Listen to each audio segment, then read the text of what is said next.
Welcome back to our second segment of Cage Talk. I'm your host, Buck. We've got Nick in the studio. Hello. And joining us on the phone right now is Rich Ace Franklin. Rich, good evening. What's up? We were just talking a little bit off the air about the Carlos Mencia Joe Rogan incident that happened, and you were saying that you were maybe thinking of Carlos. If it was any other comedian, he might have taken a swing. Yeah, I think, I watched the video, like a 10-minute video that my buddy Jason sent over to me on email, and by about minute number 8, Mencia just looked so fired up that he probably, had it not been Joe, he probably would have swung at any other comedian out there. Yeah. Joe just kind of has that crazy look in his eye, I think. You see him, and he just has that look. Like, I mean, for somebody like a comedian to look at Joe Rogan and say, yeah, I think I'm just going to go ahead and pass on this. I don't think I'm going to try to step up to this guy. Well, he's also a commentator for the UFC, and then of course everybody, they saw him on like the cover of Muscle and Fitness or whatever cover that he was on. It was a Muscle magazine. I mean, he's jacked up too. He's so huge. I saw that. Of all the comedians out there you want to swing at, he's probably the last one. I was standing. I remember where I was. I was standing in a 7-Eleven in Santa Monica, and I was just browsing through the magazines, and I picked it up, and I was like, "Whoa, he's huge, man! Yeah. That guy's ripped." Can you say yoked? Yoked. So tomorrow is February 21st, and I don't know if this is true or not because I was reading this off of Wikipedia, but it said in Wikipedia that February 21st in Cincinnati is Rich Franklin Day. Is that true? It was last year. It's not an annual event, and I'm not exactly sure. I'm not exactly sure how that happened. It's a great honor for a city to name a day after you, Totally. but at the same time, you just get a lot of crap for it. So. I'm not giving you, dude. You know what, man? If we could have a Buck and Nick Day, I would absolutely have one. I think the city of Albuquerque should adopt that, and we should have a Buck and Nick Day. So, cool. What do you think of the 185ers now? Who do you think are the up and comers? That really are going to try to make a mark on the 185-pound division right now. I think Swick's put himself in a position where he's probably looking at a title shot sometime soon. Marquardt's kind of hovering around there somewhere, and then of course from that point on, it just kind of filters down to guys that need to put together another win or two before they step into title contention. Who do you think out of the two of those has the better shot? Really, I don't know. It's kind of hard. You haven't seen a lot of Swick's ground game, right? And most of his fights have been first-round fights. Marquardt's a well-rounded fighter, so it just, I don't know. It depends. Any given day, right? Yeah, that's the God's honest truth right there. Any given day. So rumor has it, I just heard this when I walked into the building today, and I made a prediction a while ago. I made from Wikipedia also. This I don't. This isn't from Wikipedia. This is from an MMA forum. But I made a prediction that Matt Hughes would try to go after your belt, or after like whoever beat you, and try to move up in weight class.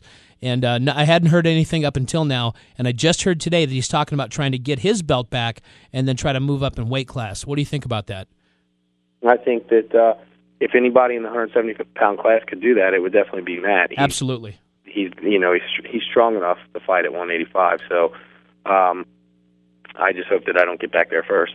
I mean, Matt and I are good friends, and so we've kind of vowed that we would never really fight each other, which means that him moving up to the 185-pound class to fight for that belt.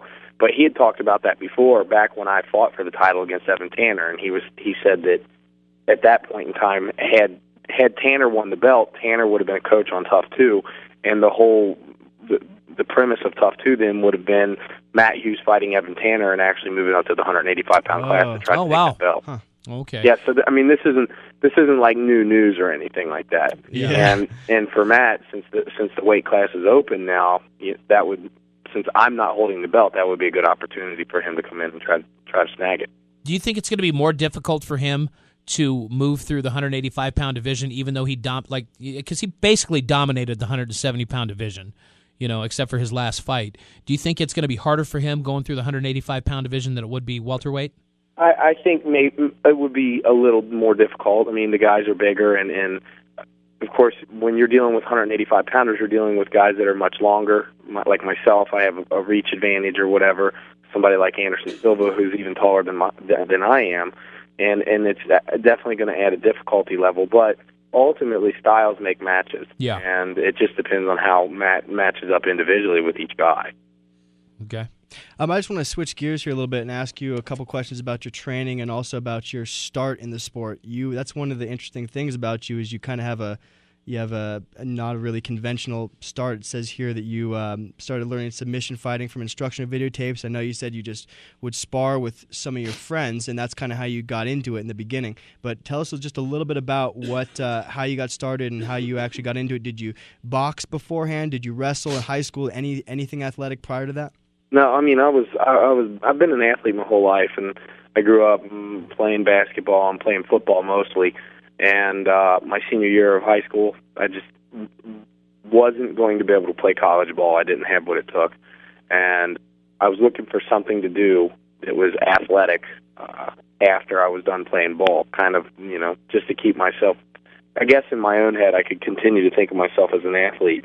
So I started doing karate, and that was where I very first started. And my instructor, his son, had come home from the Marine Corps after I'd been training a couple years, and he had been learning and practicing Muay Thai while he was in the Marine Corps with some other guys that were stationed at the same base he was. And we sparred one time, and he was throwing kicks to my thighs and all this other stuff, things I'd never seen before. So I said to him, I said, look, you need to teach me some of this. And I started doing a little bit of Muay Thai, and at about the same time, I'd seen the first UFC and was in disbelief that you had a small guy dragging people to ground, winning fights. And then after the second UFC, I said to my friends, I said, look, if we're going to learn how to fight, we need to learn how to fight on the ground.